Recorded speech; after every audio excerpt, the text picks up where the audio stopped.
أعوذ بالله من الشيطان الرجيم. بسم الله الرحمن الرحيم. الحمد لله رب العالمين والعاقبة للمتقين. Assalamu alaykum wa rahmatullahi wa barakatuh. Hurmatli kuzatuvchilar. Biz sizlar bilan bugun Makka-i Mukarrama haqida gaplashamiz. Alloh taolo yer yuzidan eng o'rtasi qilib Makka-i Mukarramani tanlab oldi. Makka-i Mukarramaga odam ota eng birinchi bo'lib Ka'bani qurgan. Adam atani davrida Ka'ba ikki eshiklik bo'lib, keyin payg'ambar Ibrohimni davriga kelganda yana qaytadan qurilgan. U Ka'ba jamiki musulmonlarning qiblasi bo'lib, u qibla burundan oldin Aqsa masjidida musulmonlar u tomonga yuzlangan. Keyin Qur'oni Karimda Alloh taolo Ka'baning muqaddasligini va Ka'baga yuzlaninglar deb oyat tushirgandan keyin hamma musulmonlar Rasululloh sallallohu alayhi vasallamni gapiga quloq solib Ka'baga yuzlangan.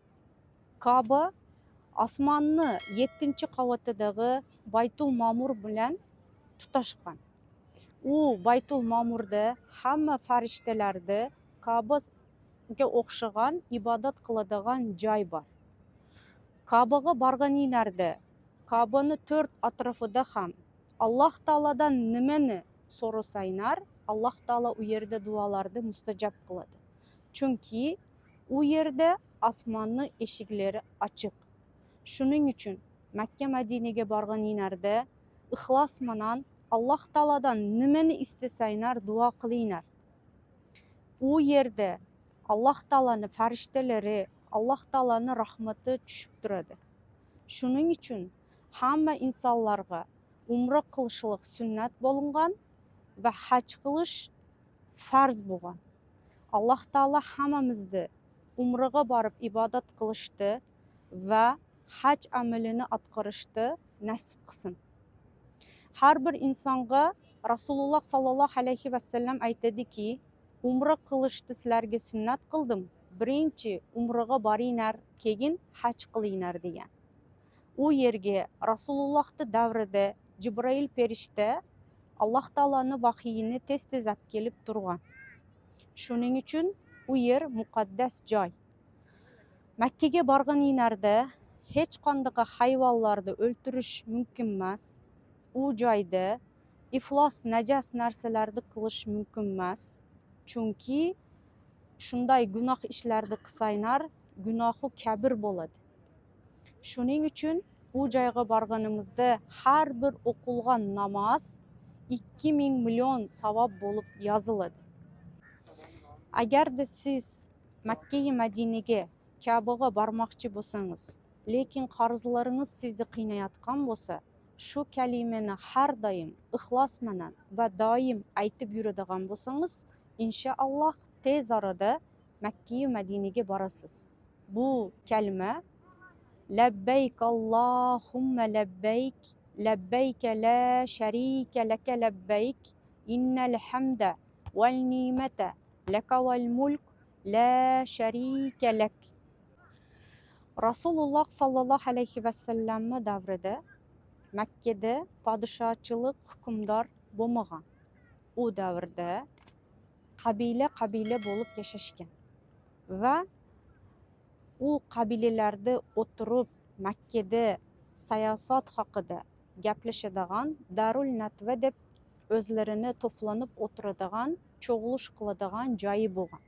Kunlarda bir kunida Rasululloh sallallohu alayhi vasallamga shu mushriklar tuyani ichiga qorinini olib kelib to'kishadi va qizi Fatima radhiyallohu anhu Rasulullohni tozalab, ey otajon, sizni nimaga bular shuncha xo'rlashadi?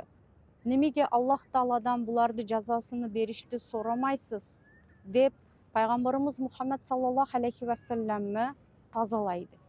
Shu paytda payg'ambarimiz sallallohu alayhi vasallam qo'llarini tepaga ko'tarib, Ka'baga qarab, "Ya Allohim, meni shularga tashlab qo'ydingmi? Sen meni gunohlarimni afv etgin. Men bularga dinni tushuntira olmayapman. Ya Rabbim Alloh, o'zing Abu Sufyanni, Abu Lahabni, Umayya ibn Halabni jazosini bergin. O'zing bularga kifoya qilgin" deb Rasululloh yig'lab duo qiladi. Va bu aradan ko'p o'tmasdan Badr so'g'ishida Rasululloh duo qilgan insonlar Badr so'g'ishida vafot qilishadi va ularni quduqqa tashlab yuborishadi. Makka Madinada Ka'baga qarab nima duo qilsangiz ham Alloh taolo duolarni mustajab qiladi. Yuqorida aytib o'tganimday, Ka'bani ustida osmon eshiklari ochiq. Shuning uchun u yerga borganingizda har doim Alloh taolodan gunohlaringizni kechirilishini so'rang va jannatni so'rang. Inshaalloh Alloh taolo duolarimizni qabul qiladi. Va Makka Madinada kaptarlar juda ham ko'p.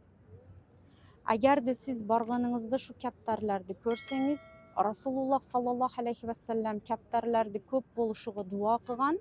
U kaptarlarga yem berib, ularga g'amxo'rlik qiling. Assalomu alaykum va rahmatullohi va